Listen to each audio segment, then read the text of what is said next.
एक थ्योरम पढ़ने के लिए बोले थे जिसका वीडियो बना हुआ था, ठीक है। That was dimension W1 plus W2 equal to dimension of W1 dimension of W2 and this is dimension of W1 intersection W2। ये आपको प्रूफ करना था for a finite dimensional vector space, ठीक है। If B be a finite dimensional vector space and W1 W2 are subspaces of V defined over a field F, then you must have dimension W1 equal to dimension of W1 dimension of W2 minus dimension of W1 intersection W2। ये theorem का link share किए थे, ठीक है। और ये देखने के लिए बोले थे, आप लोग देखे और देखे तो समझ में आया या नहीं? खुशबू नहीं देखे? बाकी लोग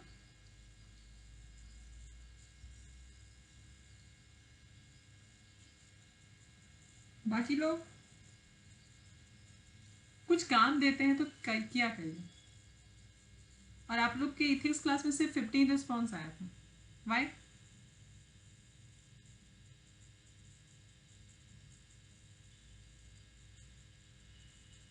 अगर आप लोग के मिड टर्म का मार्क्स अच्छा नहीं होता है तो आप लोग का मार्क्स फिर जो 2-3 नंबर जो बढ़ता है, ठीक है, वो आपके असाइनमेंट वगैरह पे डिपेंड करता है।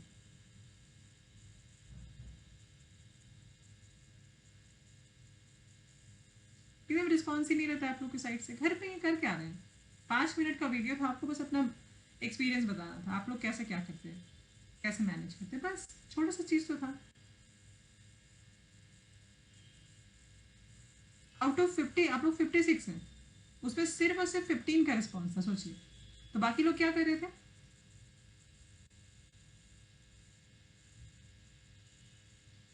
ये थ्योरम इतने अच्छे से एक्सप्लेन किया गया था, कोई नहीं देखा इसको।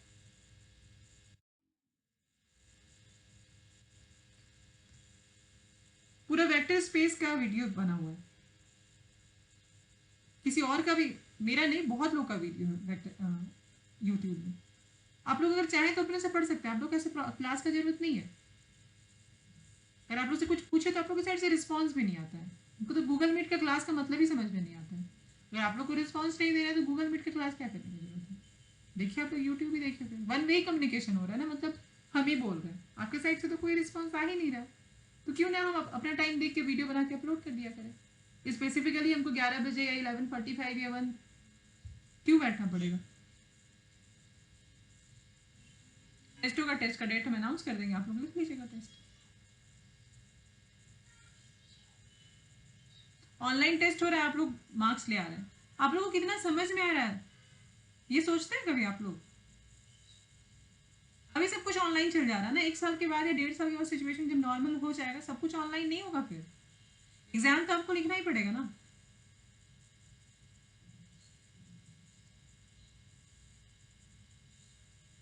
At the end of the day आप सोचिए कि आपको कितना समझ में आया, आप कैसे स्कोर कर ले रहे हैं, ये इंपॉर्टेंट नहीं होना चाहिए।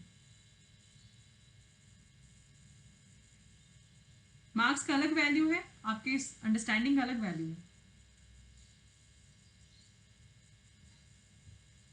विधि क्या सबको समझ में आ गया था?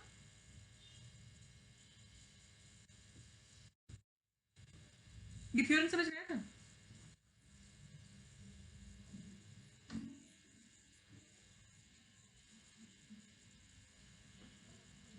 ओके। एक मेरे पास फाइनाइट डायमेंशनल वेक्टर स्पेस है, ठीक है। That vector space is V।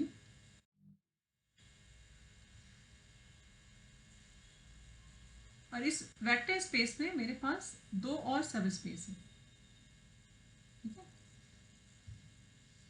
तो this is V, this is W1 and this is W2। अब बहुत इंपॉर्टेंट बात ये है कि ये जो V है ये फाइनाइट डायमेंशनल वेक्टर स्पेस है। अगर इस स्टेटमेंट में हम ये फाइनाइट डायमेंशनल वेक्टर स्पेस छोड़ देते हैं तो इस थ्योरम का कोई मतलब नहीं बनता है। तो आपको ये समझ में आना चाहिए कि इस थ्योरम के लिए किसी भी वेक्टर स्पेस का फाइनाइट डायमेंशन होना कितना इंपॉर्टेंट है। फाइनाइट डायमेंशन होगा तभी ना हम ये फाइंड कर पाएंगे, ये फाइंड कर पाएंगे यहाँ और यहाँ। अगर ये इनफाइनाइट डायमेंशन होगा तो आप क्या इन्फिनिटी को ट्वाइस ऐड करेंगे या सब्ट्रैक्ट करेंगे? आप इन्फिनिटी को ऐड सब्ट्रैक्ट नहीं कर सकते हैं। वो बस एक एजम्पशन है कि infinity is a very big number या बिग क्वांटिटी। समझ में आ रहा है क्या बोल रहे हैं? तो यहाँ पे कोई वेक्टर स्पेस अगर फाइनाइट डायमेंशन का है और उसका कोई भी दो सब स्पेस है तो मेरे पास ये रिलेशन होगा ही होगा। आप इस टाइप का इक्वालिटी या इस टाइप का चीज फॉर्मूला सेट थ्योरी में भी देखें, इंटरसेक्शन और यूनियन को लेके। अगर दो सेट मेरे पास होता है उसको यूनियन करेंगे, यूनियन के लिए क्या फॉर्मूला होता है? A union B equal to, ठीक है, ठीक है। yes. तो A union B equal to A B और फिर ए इंटरसेक्शन बी हम लोग करते हैं, ठीक है। तो इसी टाइप से यहाँ पे डायमेंशन ले रहे हैं। अगर सब स्पेस है मेरे पास तो उस दोनों सब स्पेस को सम करने के बाद, मतलब ये दोनों हम ऐड कर देते हैं, उसके बाद इसका जो डायमेंशन बनेगा वो डायमेंशन इक्वल होगा इसके इंडिविजुअल डायमेंशन के, इसके इंडिविजुअल डायमेंशन के, और ये दोनों के इंटरसेक्शन में जो सब स्पेस होगा। दो सब स्पेस का इंटरसेक्शन भी सब स्पेस होता है, ये हम लोग पढ़ चुके हैं। दो सब स्पेस को अगर हम लोग ऐड करेंगे तो भी वो सब स्पेस होगा, ये हम लोग पढ़ चुके हैं। इसका मतलब है कि अगर W1 और W2 सब स्पेस है, if W1 and W2 are subspaces, तो W1 intersection W2 and W1 plus W2 ये दोनों भी सब स्पेस होगा। याद है ये चीज? ठीक है। तो ये दोनों अगर सब स्पेस होगा, सब स्पेस होगा इसका मतलब है वेक्टर स्पेस होगा, वेक्टर स्पेस होगा इसका मतलब है, और सबसे इंपॉर्टेंट क्योंकि फाइनाइट डायमेंशनल वेक्टर स्पेस का ही ये सब स्पेस है तो ये भी फाइनाइट डायमेंशनल ही होगा। और अगर सब स्पेस है तो वेक्टर स्पेस होगा, वेक्टर स्पेस है तो बेसिस होगा, और बेसिस है तो डायमेंशन होगा। इसका मतलब है कि यहाँ पे जो भी टर्म दिया हुआ है that all terms, those all terms are well defined. Clear हुआ क्या बोले? मतलब इसका भी मीनिंग है, ये दोनों तो समझ में आ ही रहा था, ये दोनों स्टैंड करता है या नहीं ये देखने के लिए। दो सब स्पेस के intersection is also subspace and we have a dimension. The sum of two subspace is again a subspace and we have a dimension. Clear है यहां तक? तो ये आपके डायमेंशन से रिलेटेड डायमेंशन का पहला थ्योरम। इसके बाद जो भी थ्योरम्स आएगा जिसमें डायमेंशन होगा, सारा थ्योरम का वे ऑफ प्रूफ, ठीक है, या पाथ प्रूफ करने का सेम होगा। मतलब हम लोग एक लीनियरली इंडिपेंडेंट सबसेट लेंगे, उसका बेसिस फाइंड करेंगे और उसके बाद उसमें एक्सटेंशन थ्योरम यूज करेंगे।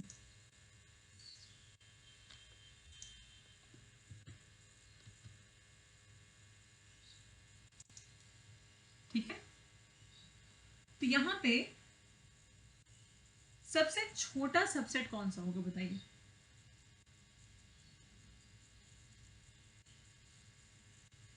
सब स्पेस सबसे छोटा सब स्पेस कौन सा होगा सबसेट? यस, तो हम लोग ये चूज करेंगे, ठीक है। अब ये सब स्पेस तो है, तो लेट डायमेंशन ऑफ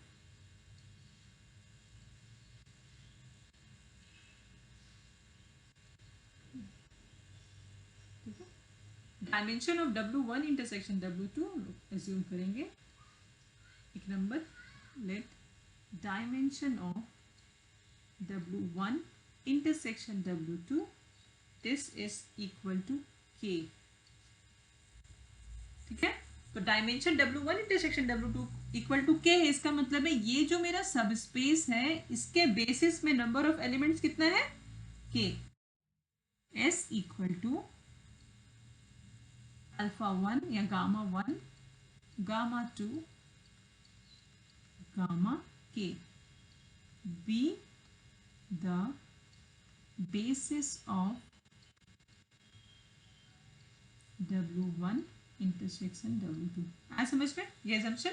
सबसे पहला assumption थ्योरम का ये है कि dimension of W1 intersection W2 K होगा। ठीक है,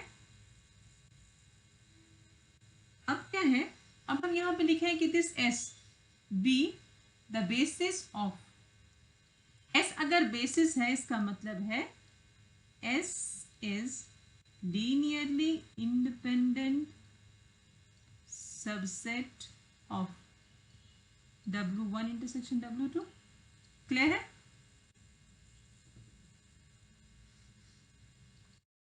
that is S is subset of W1 and S is subset of W2।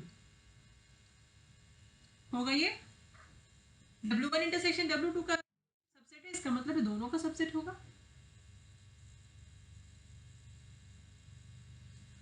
Extension theorem किसी को याद है? अब इसके बाद हम लोग एक्सटेंशन थ्योरम लगाएंगे। किसी को याद है एक्सटेंशन थ्योरम?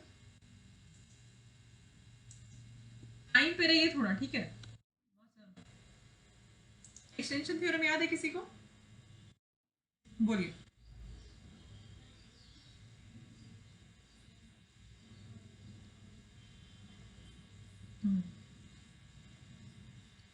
करेक्ट, ये चीज आप बोल दिया, आपको समझ में आ रहा है इसको क्या करना है? स्टेटमेंट एकदम करेक्ट है, कहीं पे कोई मिस्टेक नहीं है, लेकिन क्या आपको समझ में आ रहा है इसको यूज कैसे करना है? हाँ या ना? नहीं समझ में आ रहा तो हम बताएंगे, फिर समझ में आ रहा है तो प्रोसीड करेंगे। बताइए। ओके,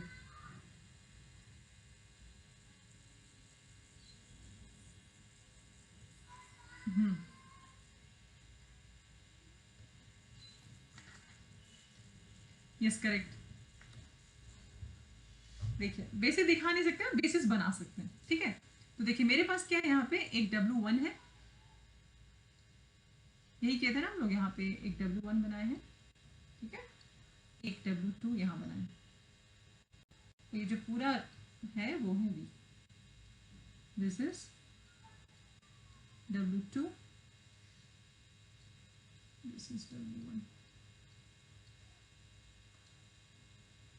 एक्चुअली फिगर ऐसे नहीं होगा, इंटरसेक्शन है इसका मतलब यहाँ पे कुछ एलिमेंट कॉमन होगा, ठीक है। ये हम कॉमन एलिमेंट बना रहे हैं समझने के लिए बस ये, ठीक है।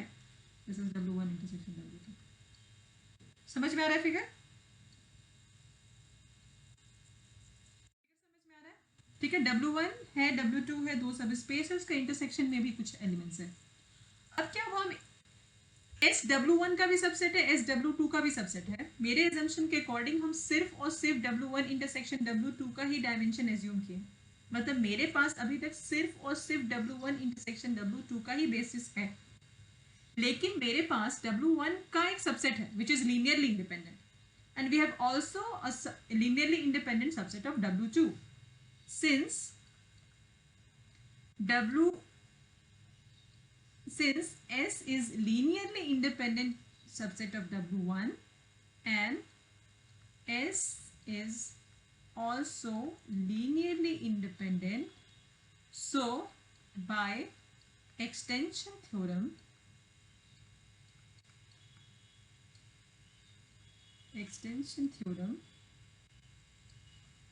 S can be extended to the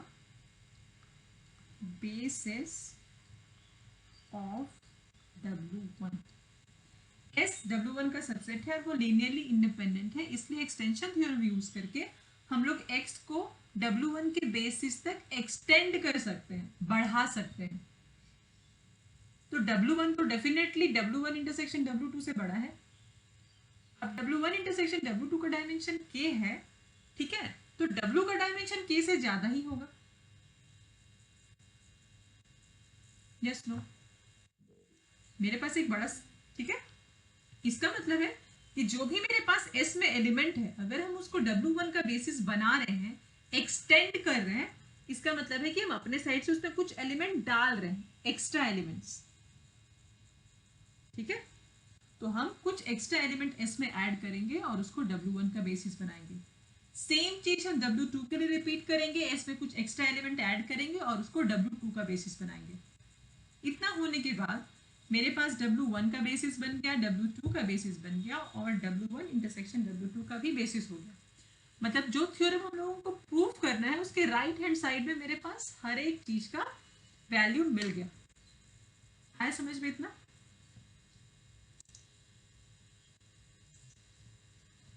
yes no?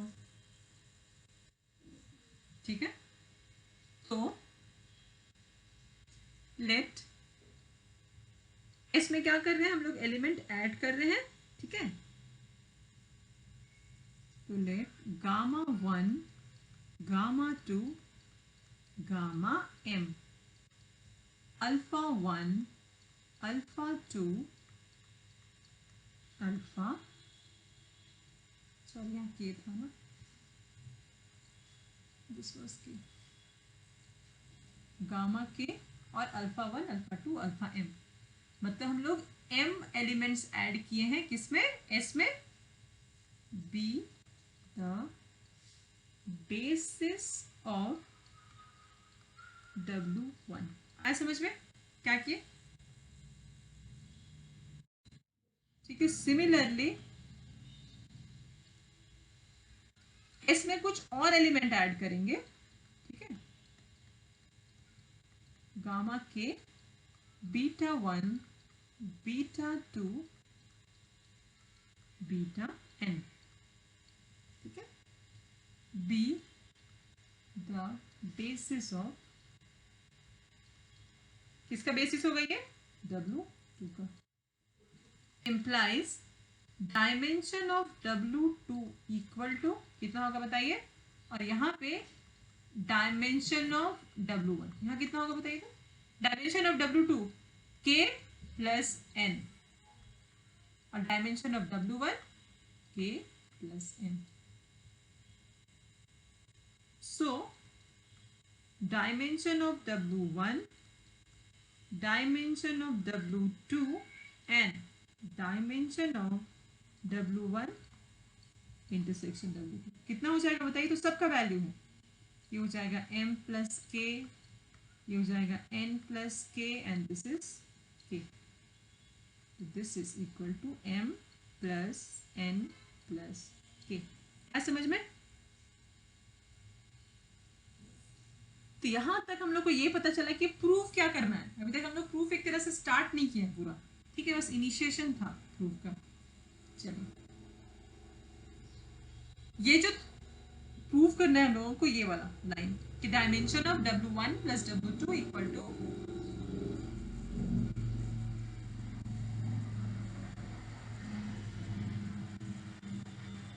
dimension of W1 plus W2 equal to dimension of W1 dimension of W2 and minus dimension of W1 intersection W2। इस सॉल्व करने के बाद हम लोग को क्या मिल रहा है, K plus M plus N, यही मिला ना, ये मिला हम लोगों को। ठीक है, ये था K प्लस M, ये था K प्लस N और ये था K। सॉल्व किए तो we have K plus M plus N। अगर हम लोग ये प्रूव कर दें कि dimension of W1 plus W2 ये वाला LHS में जो है ये भी K plus M plus N होगा, तो मेरा थ्योरम प्रूफ हो जाएगा। आया ना? ठीक है, if we will show that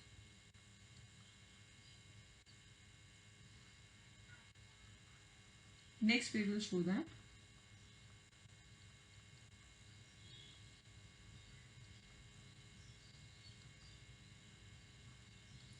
dimension of W1 plus W2 equal to M plus N plus K। तो अभी हम लोग को ये पता चल गया कि हम लोग को प्रूफ क्या करना है। हम लोग को प्रूफ करना है कि dimension of W1 plus W2 equal to M plus N plus K है। ये कैसे प्रूफ करेंगे, कैसे किसी सब स्पेस का डायमेंशन हम लोग प्रूफ कर सकते हैं बताइए। तो अगर सब स्पेस की डायमेंशन का बात हो रहा है तो हम लोग कहाँ पहुंचना पड़ेगा, क्या वो पॉइंट होगा जिसको हम लोगों को टारगेट करना है, बताइए।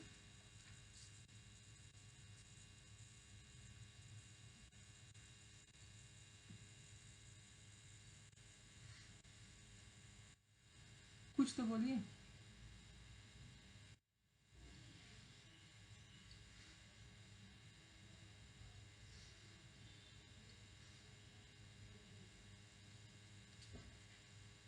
उल्टा बोल दिए विधि। डायमेंशन से बेसिस में हम लोग नहीं जाएंगे, हम लोग क्या करेंगे, एक बेसिस ही बनाएंगे। हम लोगों को प्रूफ क्या करना है, देखिए dimension of W1 plus W2, ये जो है ये हम लोग को प्रूफ करना है K plus M plus N। अगर हम लोग को ये पता चल गया कि W1 प्लस W2 का डायमेंशन कितना है, ठीक है,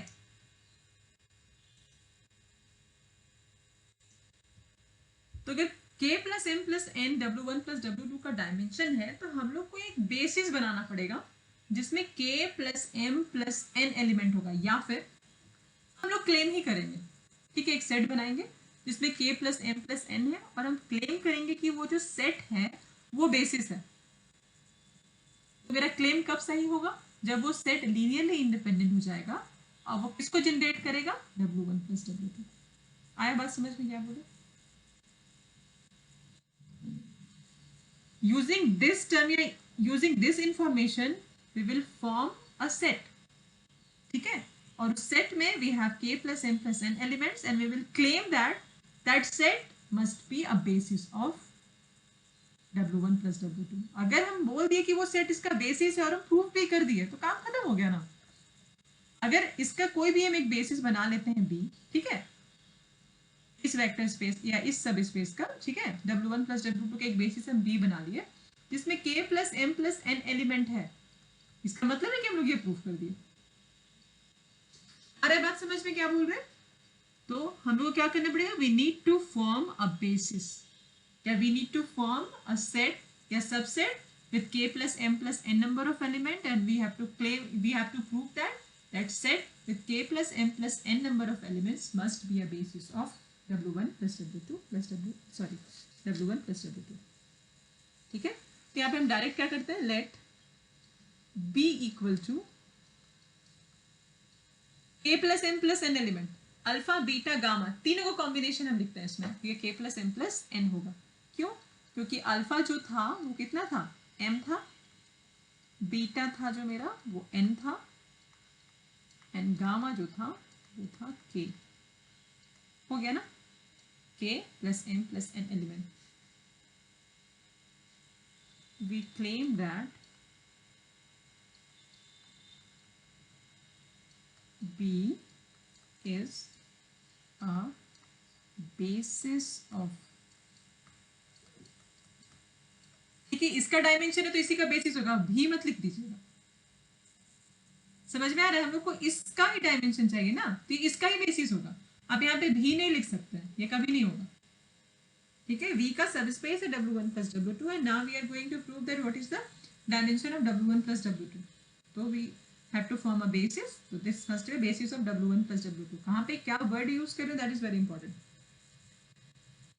अब ये बेसिस होगा, उसका मतलब है कि हम लोग को पहले क्या प्रूव करना पड़ेगा, first we show that B is linearly independent। है समझ में? पहला क्या होगा, B को दिखाना पड़ेगा लीनियरली इंडिपेंडेंट है, और दूसरा दिखाना होगा कि B spans W1 plus W2। तो अगर B लीनियरली इंडिपेंडेंट है और मेरे पास K plus M plus N number of element है, तो for this K plus M plus N number of element we have K plus M plus N number of scalar and we need to form a linear combination, then we have to find the values of all scalar। अगर सारा scalar zero हो गया इसका मतलब B linearly independent हो गया। सो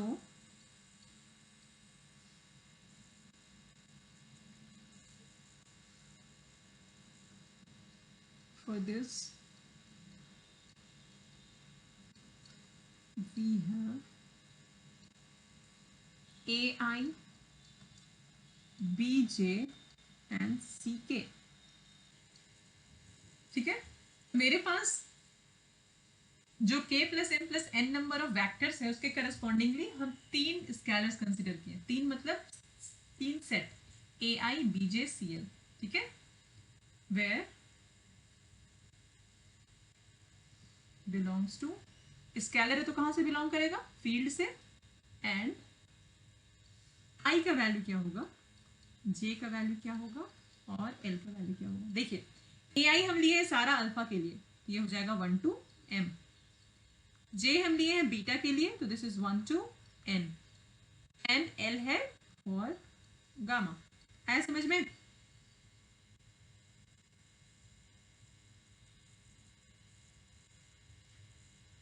Now we have a linear combination.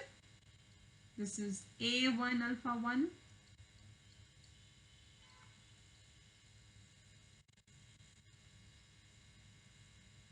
AM alpha M B1 beta 1 plus BN beta N plus C1 gamma 1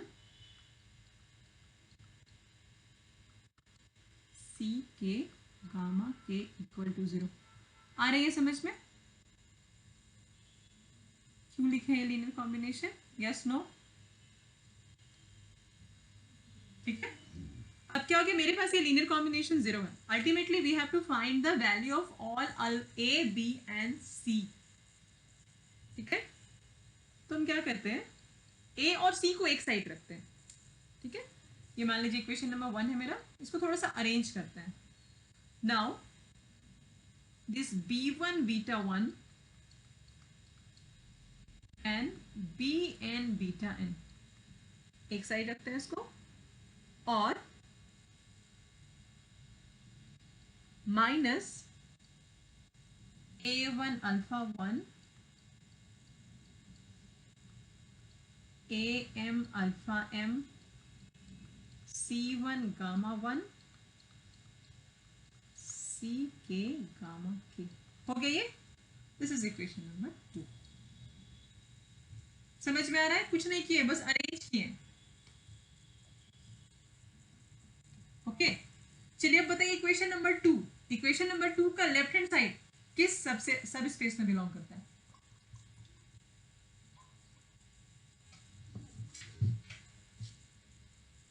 equation number 2 का right hand side W2 में है।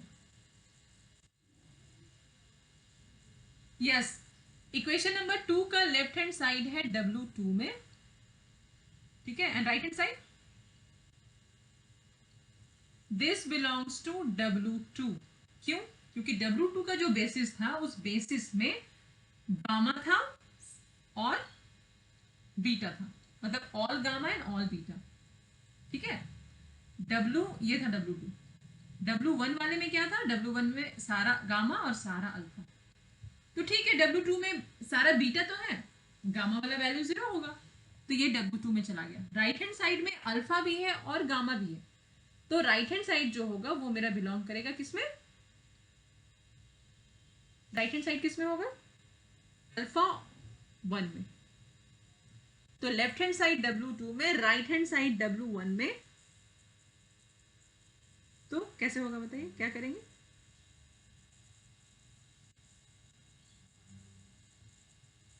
देखिए यहाँ ये वाला चीज यहाँ पे समझने का। ठीक है, यहाँ पे मेरे पास जो एलिमेंट है दिस B1 बीटा 1 ये वाला, ठीक है, ये जिस एलिमेंट के इक्वल हो रहा है वो एलिमेंट W1 में है, लेकिन ये वाला एलिमेंट W2 में है।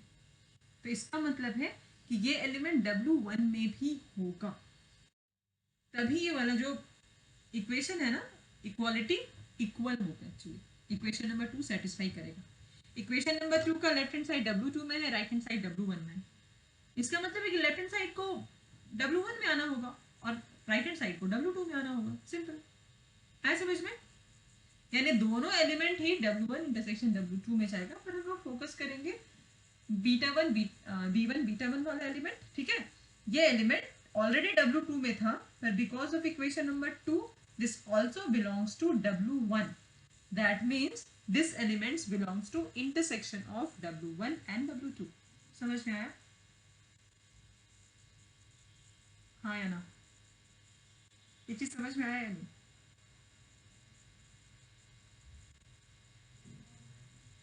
नो?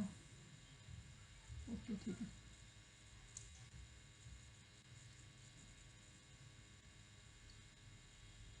देखिए मेरे पास जो इक्वेशन आया है वो है बीटा 1 b1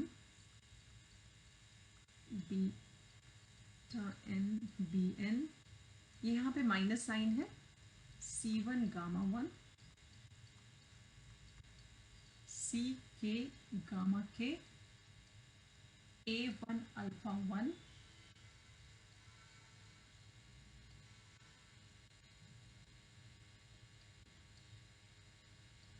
am अल्फा। ये समझ में आ रहा है ना? ठीक है, यहाँ पे ये जो है W2 में है, ये पूरा एलिमेंट W1 में है। यहां तक इसको समझ में नहीं आ रहा है। ये समझ में आ रहा है कि कौन सा एलिमेंट कैसे जाएगा किसमें?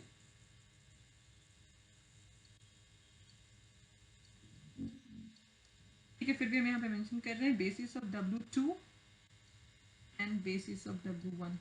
W2 का जो बेसिस था वो था gamma 1 gamma k beta 1 beta m।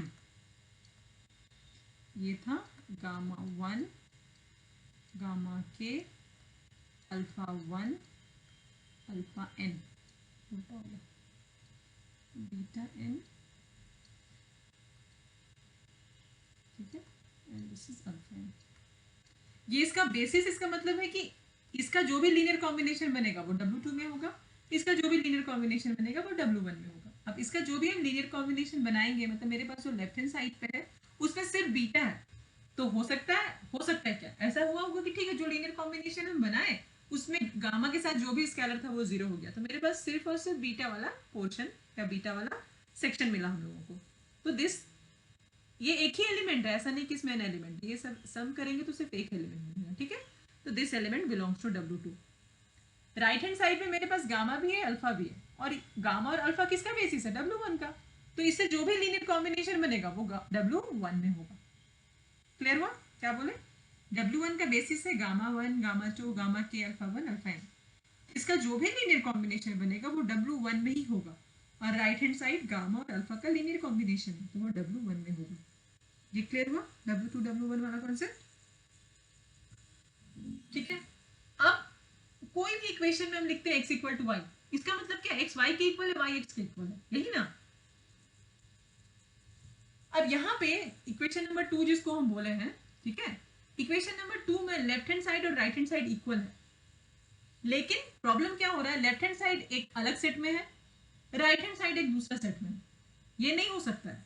अगर हम इक्वल लिखे हैं और b1 बीटा 1 वाला जो एलिमेंट है लेफ्ट हैंड साइड पे, जो एलिमेंट अगर वो W2 में जा रहा है, तो राइट हैंड साइड का एलिमेंट अगर W1 में जा रहा है तो लेफ्ट हैंड साइड को भी W1 में होना होगा, नहीं तो ये दोनों इक्वल कैसे होगा? बात समझ में आ रहा है क्या बोल रहे हैं? ठीक है, because of this equality sign this also belongs to W1, तभी ये इक्वल होगा। अब ये भी W1 में भी होना, ये फिर इसको भी फिर W2 में भी होना पड़ेगा इसको। ठीक है, हम लोग इस पे फोकस करते हैं क्योंकि दोनों के बीच इक्वल साइन है, और लेफ्ट हैंड साइड का जो एलिमेंट है वो W2 में जा रहा है, पर राइट हैंड साइड का एलिमेंट तो W1 में चले जा रहा है। इसका मतलब होगा B1 beta 1 Bn beta n belongs to W1। ठीक है, आया समझ में? अब क्या हो गया? अभी ये तो ऑलरेडी W2 में था,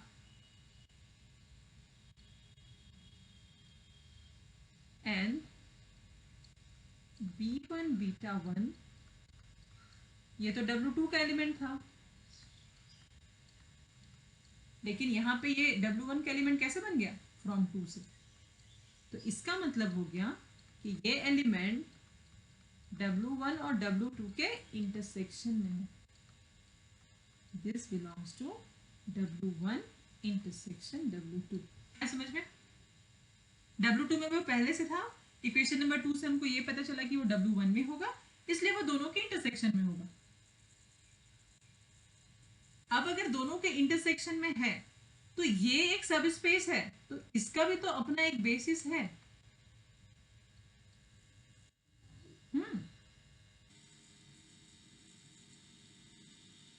yes no? This beta n can be expressed as a linear combination of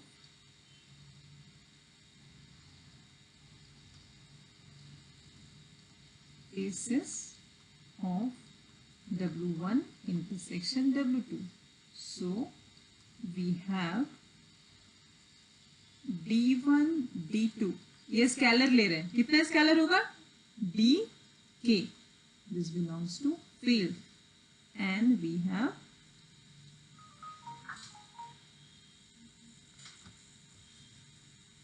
एक मिनट।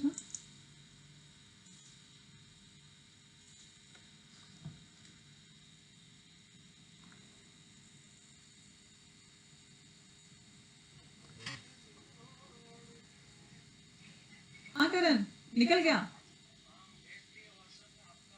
हाँ हाँ हाँ हाँ, सीट नंबर चेयर कार है, ये वाला ट्रेन में ना सोने का वाला सुविधा नहीं है, ये सब बैठने वाला चेयर है, चेयर बस टाइप का, ठीक है, चेयर कार। ओके।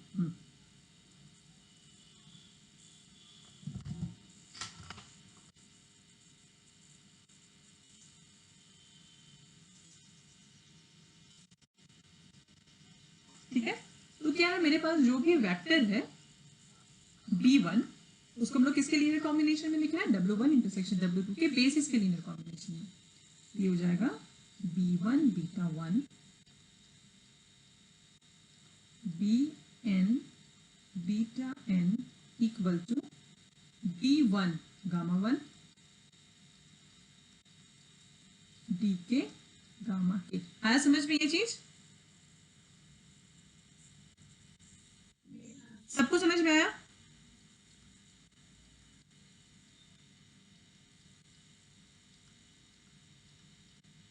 सॉल्व करने के लिए सबको एक साइड लेके आते हैं।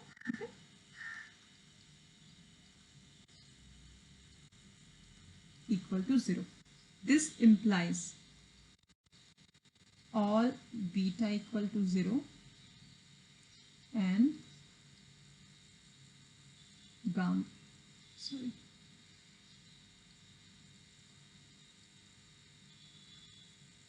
all bi equal to 0 and I और J तो यूज कर चुके हैं। all b1 beta 2 beta n equal to 0 and d1 d2 dk equal to 0. This is equation number 2 use किए थे, 3, this is 4. इक्वेशन नंबर 4 समझ में आ रहा है? कैसे किए इक्वेशन नंबर 4? Yes no? आपको समझ में आ रहा है या नहीं, ये आप किसी और का वेट कर रहे हैं, या आपको पता होना चाहिए कि आपको समझ में आ रहा है कि नहीं? क्विक रिस्पॉन्स दीजिए।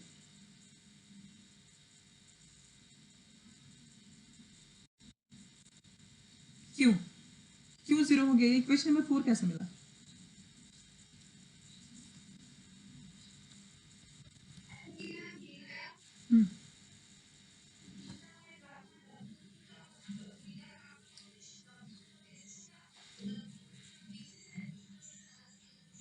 Yes correct.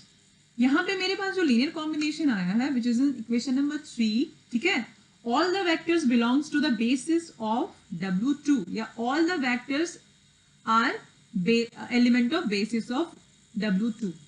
अगर वो W2 का बेसिस है तो बेसिस के नेचर से या बेसिस के प्रॉपर्टी से जब भी हम बेसिस के एलिमेंट्स का लीनियर कॉम्बिनेशन बनाएंगे स्केलर मस्ट बी 0। यहाँ पे β1, β2, βn and gamma1 to gamma k all are elements of basis of W2.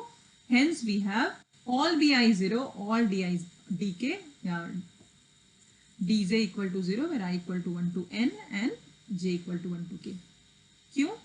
यहाँ पे लिखेंगे because β1, βn, gamma1, gamma k is a basis of W2. ठीक है, क्लियर हुआ? यहाँ पे लिख सकते हैं सिंस। ये हो गया इक्वेशन नंबर 4। ठीक है, नेक्स्ट क्या करेंगे? Now B1, B2, Bn equal to 0. So from previous page पे जाते हैं।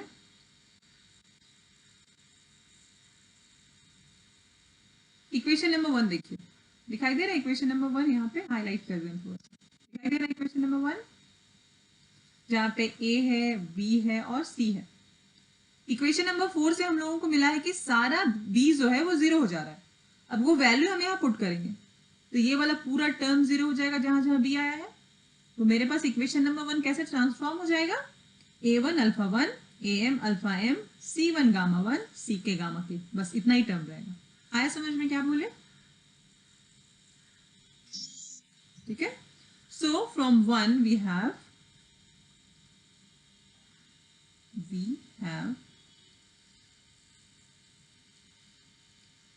A1 alpha 1, AM alpha M, C1 gamma 1, CK gamma K equal to 0. This implies A1 AM equal to 0 and C1 CK equal to 0. अच्छा है तो यहाँ पे equal to 0 कर सकते हैं। A1 equal to 0, AM equal to 0, C1 equal to 0 and CK equal to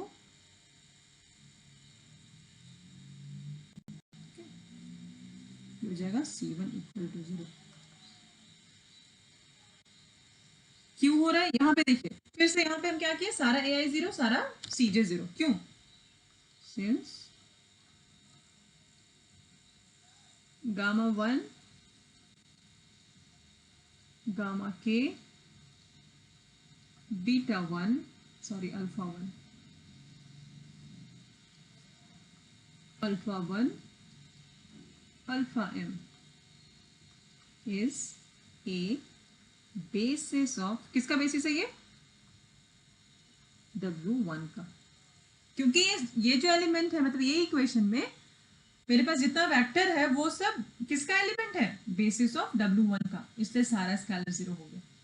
ठीक है, तो ultimately equation number 5, ultimately from equation number 4 and 5 we have all BI 0, ठीक है, all AI 0 and all CI 0, मतलब जितना भी स्केलर था equation number 1 में सबका वैल्यू क्या हो गया?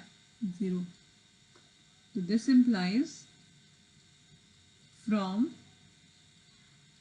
4 and 5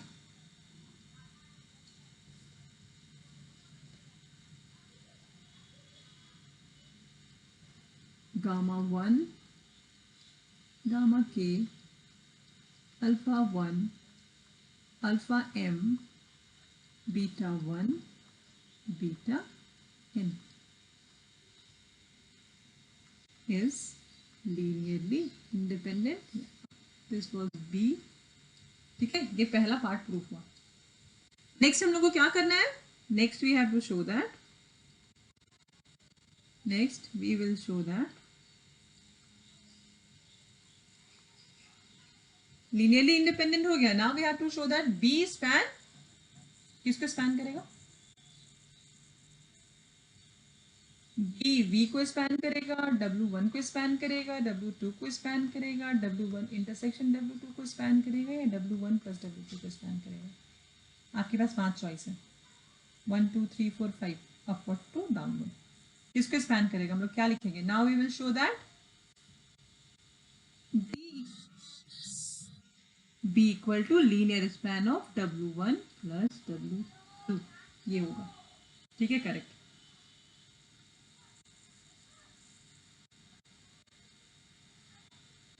क्योंकि हम लोग जो भी लेके चल रहे हैं W1 प्लस W2 का डायमेंशन शो करना है, तो हम लोग यहाँ एज्यूम किए हैं कि B is the basis of W1 plus W2, so we have to show that B is linear span of.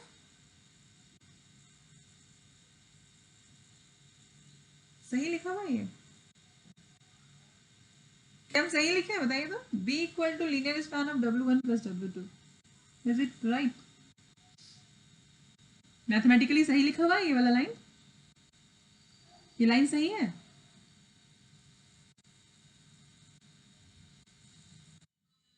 क्या होगा?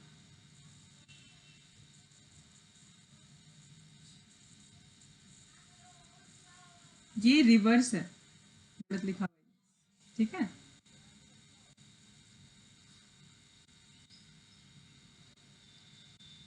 ठीक है। बी किसको लीनियर स्पैन कर रहा है?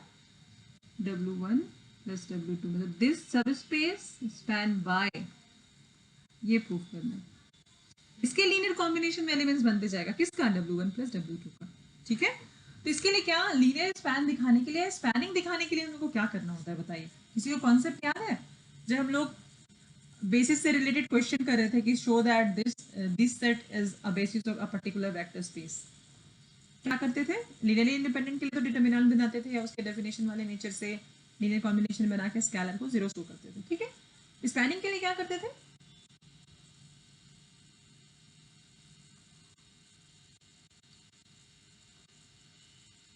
स्पैनिंग का मतलब होता है जनरेट करना। ठीक है, मतलब बी जो है मेरे पास, वो W1 प्लस W2 का सारा एलिमेंट को जनरेट करेगा, लेकिन बी तो फाइनाइट है मेरे पास, वेक्टर स्पेस मेरे पास इनफाइनाइट हो सकता है, तो फाइनाइट सेट कैसे इनफाइनाइट सेट को जनरेट करेगा?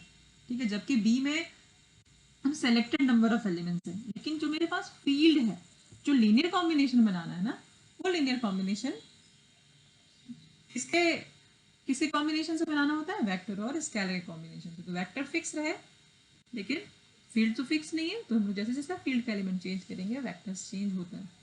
ठीक है, ये है मेरा W, and suppose this is B। W तो नहीं, this is W1 plus W2। अगर हम लोग को ये दिखाना है कि ये इस सब स्पेस को जनरेट करता है, इसका मतलब है कि हम लोग यहाँ पे कोई भी एक एलिमेंट रैंडम चूज करेंगे या आर्बिट्ररी चूज करेंगे।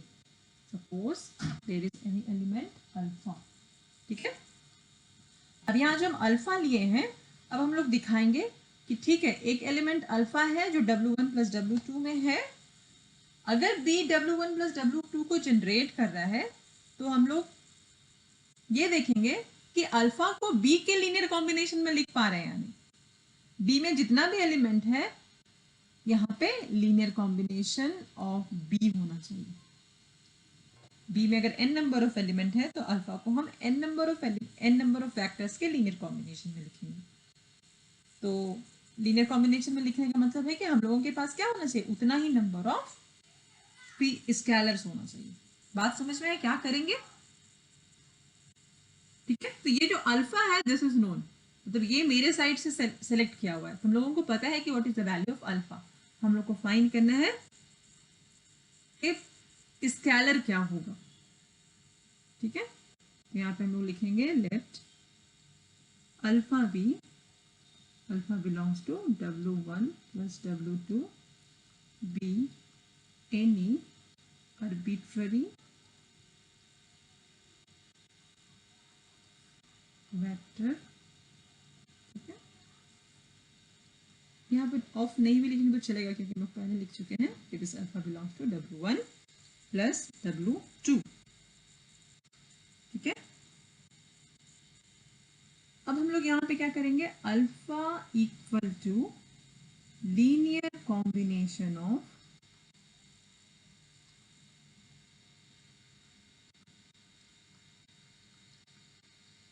Elements of basis of W1 plus W2 होगा ये। अल्फा हम W1 प्लस W2 में लिए हैं, ठीक है। W1 प्लस W2 का अपना एक बेसिस है, तो कोई भी एलिमेंट अगर हम इस वेक्टर स्पेस में ले रहे हैं तो वो उसके लीनियर कॉम्बिनेशन, उसके बेसिस के लीनियर कॉम्बिनेशन में होगा, ठीक है।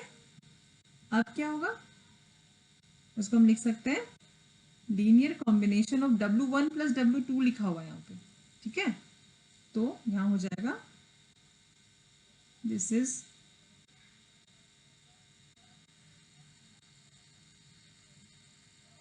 Linear combination of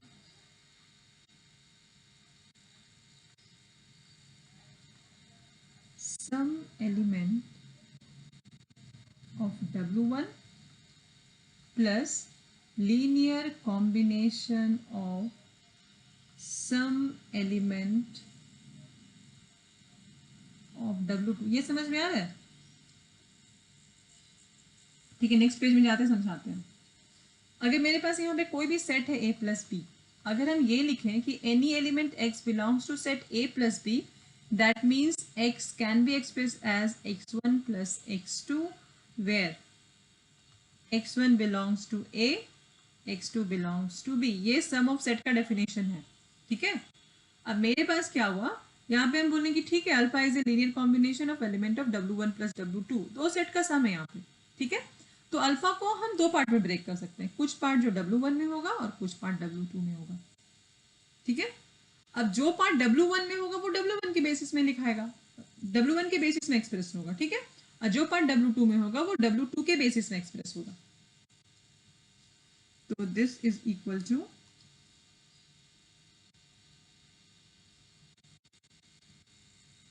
a linear combination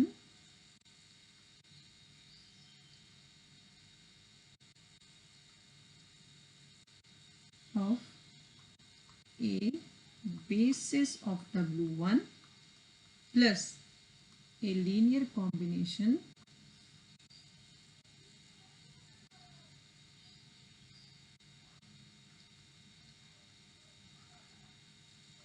in basis of W2, ठीक है। दिस इज इक्वल टू, अब W1 का बेसिस और W2 का बेसिस दोनों को ऐड करेंगे तो किसका बेसिस बनेगा बताइए। तो W1 के बेसिस में कौन सा एलिमेंट है, ऐसे लिख सकते हैं लीनियर कॉम्बिनेशन ऑफ W1 के बेसिस में कौन कौन सा एलिमेंट है बताइए। Alpha 1, alpha 2, alpha m, gamma 1, gamma k plus linear combination of beta 1, beta n, gamma 1, gamma k। ये दोनों को जब हम सम करेंगे ना, मतलब ये वेक्टर्स का लीनियर कॉम्बिनेशन और ये वेक्टर का लीनियर कॉम्बिनेशन, तो यहाँ पे क्या आ जाएगा, लीनियर कॉम्बिनेशन ऑफ, आप लोग LC मत लिखिएगा एग्जाम में, ठीक है, पूरा लिखिएगा लीनियर कॉम्बिनेशन, क्योंकि लीनियर LC स्टैंडर्ड नहीं है, ठीक है। LC बस हम अपने समझने के लिए लिख रहे हैं, LC हम लिखेंगे तो कोई और नहीं समझेगा। Linear combination of alpha 1, alpha 2, alpha m, beta 1, beta n, gamma 1, gamma k। क्या हो गया, ये किसका बेसिस बन गया, ये a linear combination of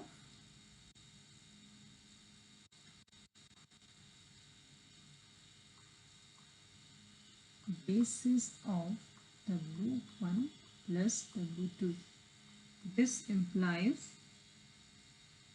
W1 plus W2 equal to linear span of B, या फिर आप यहाँ लिख सकते थे a linear combination of B, एक ही बात है। जो बेसिस हम लिखे हैं वो क्या है, बी है, हेंस प्रूव्ड। या फिर सो आप लिखिए, so dimension of W1 plus W2 equal to dimension W1 dimension W2 minus dimension W1 intersection W2। क्या समझ में, क्या किए?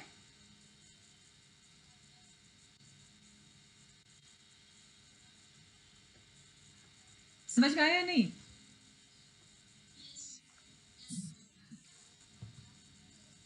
किसी को कुछ भी डाउट है इसमें?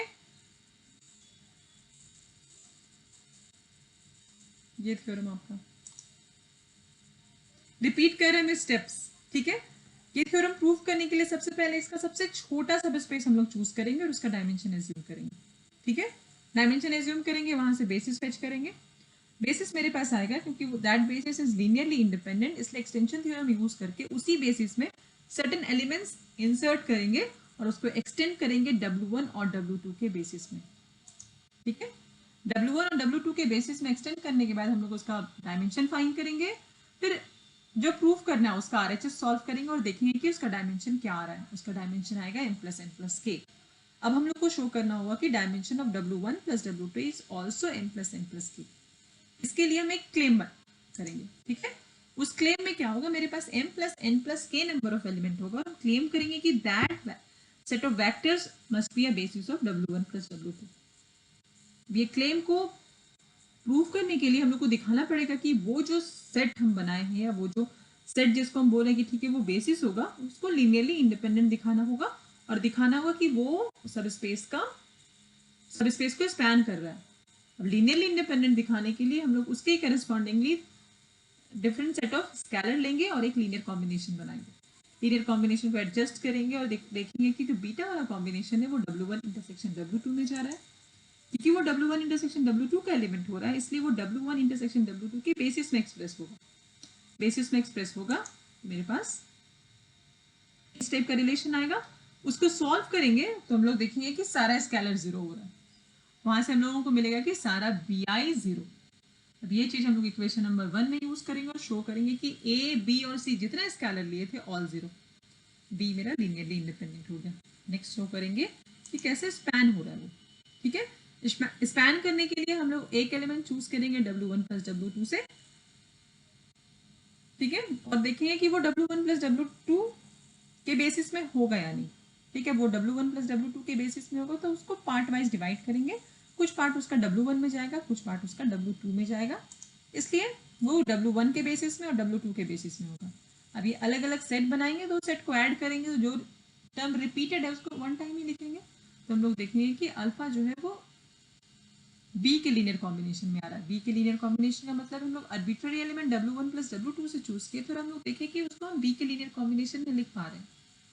तो क्योंकि वो चॉइस आर्बिट्ररी था इसलिए वो सारे एलिमेंट के लिए ट्रू होगा। Hence W1 + W2 is linear span by B,